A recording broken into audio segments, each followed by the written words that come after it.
சீக்கிரம் எல்லாரும் வாங்க. என்ன பண்ண போறோம்? அந்த பலூனை நம்ம கிரவுண்ட்ல டெஸ்ட் பண்ண விட கூடாது. அதான் கேம். இதோ இப்படி. எனக்கு புரிஞ்சிடுச்சு. என்ன பண்ணணும்? பக்கத்துல இருக்க பலூனை உடனே அடி. அடிச்சிட்டேன். புரிஞ்சிருச்சு. பிரமாதமா பண்ண ஹிப். ஹே ராம்பா, உன்னோட லெஃப்ட் சைடுல வருது பாரு.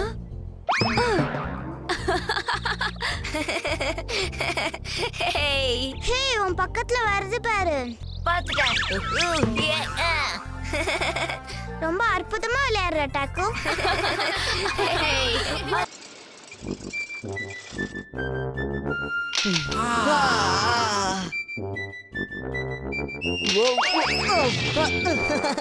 ரொம்ப ரொம்ப நன்றி.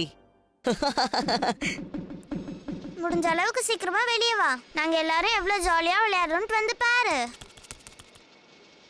இதுல என்ன பிரச்சனையா இருக்கும்?